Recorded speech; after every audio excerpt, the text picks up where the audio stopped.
கடகராசி கடகராசியை இந்த ஆணி மாசத்தை பொறுத்த வரையிலும் வளர்ச்சிக்கான ஒரு நல்ல மாதம். கடகராசி என்பர்களே, குறிப்பாக நல்ல பதவிகள் போஸ்டிங்ஸ் வரக்கூடிய காலம், நிறைய பொறுப்புகள் கூடக்கூடிய காலம்.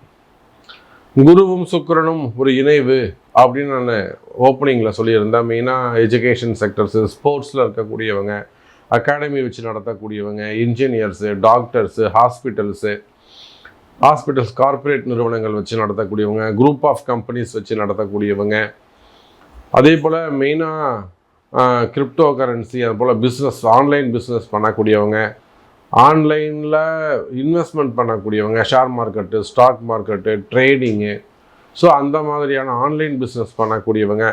ஸோ இதெல்லாம் நான் சொல்லியிருந்தேன். அப்போது கடகராசி என்பர்களே, பணங்காசு வருமானம் வரக்கூடிய கால நேரம், இன்கம் அதிகரிக்கக்கூடிய கால நேரம். மெயினாக ட்ரேடிங்கில் போட்டிருக்கீங்க, ரொம்ப டவுனாக இருக்குது மார்க்கெட்டு, இப்போ எடுக்கவே முடியல, கொஞ்சோண்டு லாபம் இருந்தால் கூட எடுத்துருங்க. ட்ரேடிங்கை பொறுத்தவரையிலும் நிறைய அன்பர்கள், குறிப்பாக சின்ன வயசில் இருக்கக்கூடியவங்க, ஏஜ்டு பர்சனாக இருக்கக்கூடியவங்க தான் மிடில் ஏஜ் எப்படியா தப்பிச்சுக்கிறாங்க. 46, 50 அவங்களுக்கு கொஞ்சம் எக்ஸ்பீரியன்ஸ் இருக்குது, எப்படியோ தப்பிச்சுக்கிறாங்க.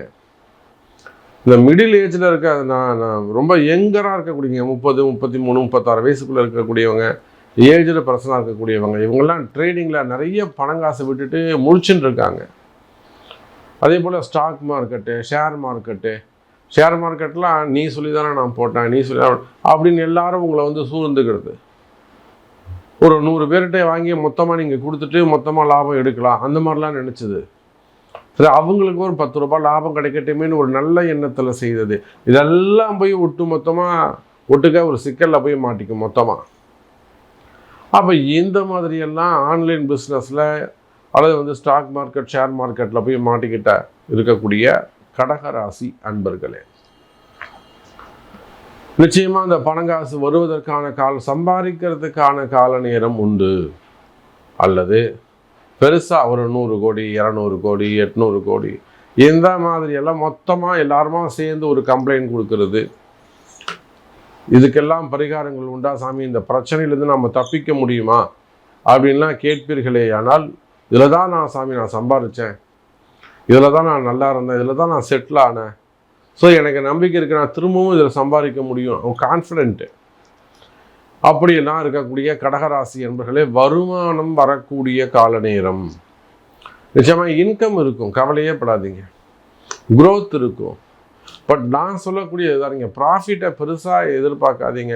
ஒரு 20 ரூபா 30 ரூபா இருந்தால் கூட டக்குன்னு முடிச்சுட்டு வெளியில் வந்துடுங்க, அப்போ திரும்பவும் நம்ம வாங்கிக்கலாம்.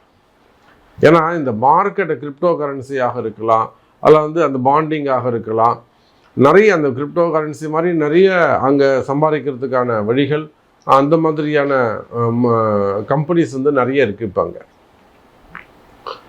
ஸோ இதிலெல்லாம் உங்களுடைய முதலீடுகள் இருக்குது, அதில் நிறைய ட்ரபுள்ஸ் இருக்குது. வம்பு வழக்கில் போய் மாட்டிக்கிட்டீங்க, லாக் பண்ணிட்டாங்க, ஸோ வெளியில் வர முடியல, பைசாவை எடுக்க முடியல, அப்படின்னா இது சார்ந்த ஒரு கம்ப்ளைண்ட் இருக்குது, அதை ரிலீஸ் பண்ணணும், எல்லாம் போலீஸ் கேஸு, வம்பு வழக்கு, இன்னும் என்னென்னவோ பிரச்சனைகள்.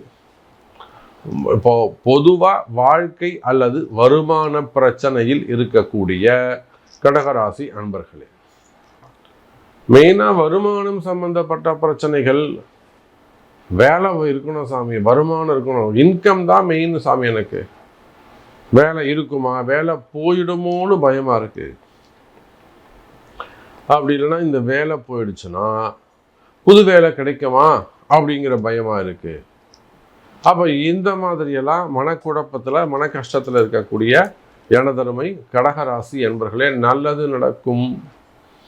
அது குரூப் ஆஃப் கம்பெனிஸாக இருக்கலாம், பல நிறுவனங்களாக இருக்கலாம், ஷோரூம்ஸ், பெரிய பெரிய ஷோரூம் வச்சு நடத்தக்கூடியவங்களாக இருக்கலாம், 2 wheeler showroom, car showroom, super market, textile business, gold business, இன்னும் ரெடிமேட் ஷோரூம்ஸு, சின்ன சின்ன கடைகளாக இருக்கலாம், ஹார்ட்வேர்ஸாக இருக்கலாம், மெடிக்கலாக இருக்கலாம், சூப்பர் மார்க்கெட்டாக இருக்கலாம், காஸ்மெட்டிக்காக இருக்கலாம், அல்லது இந்த காஸ்மெட்டிக் சார்ந்த பிஸ்னஸ் பண்ணக்கூடியவங்களாக இன்ஸ்டாலெல்லாம் போட்டு அது சார்ந்த பிஸ்னஸ் பண்ணக்கூடியவங்களாக இருக்கலாம், மேக்கப் மேனாக இருக்கலாம், ஆர்டிஸ்டாக இருக்கலாம், சினிமா துறையை சார்ந்தவர்களாக இருக்கலாம், கலைத்துறையை சார்ந்தவர்களாக இருக்கலாம், மீடியா துறையை சார்ந்தவங்க, சோஷியல் மீடியாவை சார்ந்தவங்க, மெயினாக மீடியா துறையில் டெலிவிஷன் அந்த மாதிரிலாம் சின்ன துறையை சார்ந்தவர் அன்பு உள்ளங்களாக இருக்கலாம். அப்போது இந்த மாதிரியான ஒரு செலிப்ரிட்டிஸு ஃபேமஸான பிஸ்னஸ் சிஎம்ஜி ப்ராடக்ட்னு சொல்லுவாங்க. அதை ரொம்ப ஃபாஸ்ட்டு மூமெண்ட்டில் இருக்கக்கூடியது. ஆனால் நமக்கு மட்டும் டல்லாக இருக்குது, நமக்கு மட்டும் ஒரு க்ரோத் இல்லாமல் இருக்குது, எனக்கு மட்டும் கடன் இருக்குது அப்படின்னு கஷ்டப்படக்கூடிய, எனக்கு மட்டும் ஏன் சாமி இந்த கஷ்டங்கள் இருக்குது அப்படின்னு கஷ்டப்படக்கூடிய கடகராசி என்பர்களே, வருமானம் கூடும், வருமானம் அதிகரிக்கக்கூடிய ஒரு கால நேரம், நல்ல சிறப்பான கால நேரம் வந்து இருக்கிறது. பொதுவாகவே உங்கள் கடையாகட்டும், உங்கள் நிறுவனமாகட்டும், உங்கள் பிஸ்னஸ் சென்டராகட்டும், இல்லை வீட்டிலே இருந்து பண்ணுறீங்க, நிச்சயமாக ஒரு வீட்டில் ஒரு ஹோமம் பண்ணுறது அல்லது ஒரு பரிகார யாகம் செய்வது, ஒரு சுதர்சன ஹோமமோ இல்லை ஒரு சத்ரு சம்ஹார ஹோமமோ அந்த மாதிரி ஒரு நிவர்த்தி செய்து கொள்வது சிறப்பு. ஒரு தோஷ நிவர்த்தி தான் அது. அந்த தோஷ நிவர்த்தி செய்வோமே ஆனால் அடுத்த அடுத்த அடுத்த அந்த வளர்ச்சிகள், தடையின்றி வளர்ச்சிகள் இருந்து கொண்டே இருக்கும். அப்போ கடகராசிக்கு வருமானம் வளர்ச்சி அடையக்கூடிய கால நேரம், குரு சுக்கிரன் நினைவு, கவலை வேண்டாம் கடகராசி அன்பர்களே. மெயினாக இந்த கணவன் மனைவி பிரச்சனை. இப்போது நிறைய பெண்கள் பொம்பளை பசங்க பார்த்தீங்கன்னா, நாம் நினச்சிட்டு இருக்கோம் பெண் பிள்ளைகள் தான், பொம்பளை பசங்க தான் அதிகமாக ட்ரபுள் பண்ணுறாங்க, அம்மா பேச்சை கேட்குறாங்க, அங்கே இப்போ அம்மா வீட்டில் போய் உட்காந்துக்கிறது. குறிப்பாக பெண்களுடைய அம்மா வந்து, நீ போய் நல்லா, நான் எப்படி எங்கள் வீட்டுக்காரோட இருக்கணும், நீ போய் உன் வீட்டுக்காரோட இருன்னு சொல்கிறது கிடையாது. சுயநலம், பொண்ணு நம்ம கூடயே இருக்கட்டும்னு நினைக்கிறது. நீங்கள் மட்டும் உங்கள் கணவரோட வந்து தம்பதியாக இருக்கிறீங்க, பொண்ணை மட்டும் ஏமா தனியாக கணவரோடு இருக்க விட மாட்டீங்க? சண்டை சச்சரவு இருந்தாலும் இருக்கணும்ல, அவங்க வீட்டுக்காரங்க கூட தானே இருக்கணும். இதை நினைத்து பார்ப்பது இல்லை. அப்போ கணவன் மனைவி பிரச்சனை. இதில் நல்ல பசங்களும் இருக்காங்க, நல்ல பொம்பளை பசங்க, எனக்கு அவரு தான் வேணும்னு நிற்கக்கூடிய பொம்பளை பசங்களும் இருக்குது. அப்படியே இன்னொரு சைடு பார்த்தீங்கன்னா ஆம்பளை பசங்க அடம் முடிக்கக்கூடியவங்களாக இருப்பாங்க, அம்மா பேச்சு கேட்கக்கூடியவங்களாக இருப்பாங்க.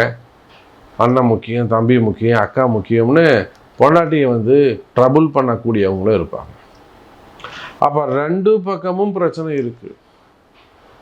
அப்போ எனக்கு எப்படியாவது வாழ்க்கையை சேர்த்து வைக்கணும் சாமி, நான் வாராகியை நம்பி வந்திருக்கேன், எனக்கு எல்லாமே வாராகி தான், வாழ வைப்பால் வாராகி. அப்போ குறிப்பாக இந்த ஜூன் மாதத்தில் கணவன் மனைவி பிரச்சனைகள் இருக்குமே, அது வசியமாக இருக்கலாம், வேறு தொடர்புகளாக இருக்கலாம். நல்லவர் சாமி அவர், ஆனால் எனக்கு அவர் தான் வேணும். ஒரு குழந்தை வந்து கேட்குது, ஒரு 30 வயசு பொண்ணு வந்து என்கிட்ட கேட்குது, சாமி நல்லவர் சாமி, என்னை வேணான்னு சொல்லிட்டாரு, என் நம்பரை பிளாக் பண்ணிட்டாரு, பேசாதன்னு சொல்லிட்டாரு, எங்கள் மாமனார் ஏமா அவனுக்கு ஃபோன் பண்ணேன்னு சொல்லி என் தகராறு பண்ணுறாரு, ஆனாலும் எங்கள் வீட்டுக்காரர் நல்லவர், அவர் தான் எனக்கு வேணும்னு ஒரு குழந்தை வந்து கேட்குது. அப்போ குடும்ப பிரச்சனைகள் இருக்குமே, ஆனால் அதற்கெல்லாம் தீர்வு உண்டு. எப்போ அந்த தீர்வு கிடைக்கும், எப்போ இந்த பிரச்சனை தீரும், எப்போ சாமி நாங்கள் சேருவோம் அப்படிங்கிற கேள்விகளோடு வருவீர்களே ஆனால், நாங்கள் பிரிஞ்சிட்டோம் சாமி, எங்கள் எப்படியாவது சேர்த்து வைக்கணும், கோர்ட் இருக்குது, கேஸ் இருக்குது, வம்பு வழக்கு இருக்குது, எனக்கு அதெல்லாம் கேன்சல் பண்ணிவிட்டு என் பொண்டாட்டி எனக்கு வந்துடணும். பிரிந்த உறவுகள், அது காதலாக இருக்கலாம், காதல் ஏமாற்றமாக இருக்கலாம், காதல் திருமணமாக இருக்கலாம், செகண்ட் மேரேஜஸாக இருக்கலாம்.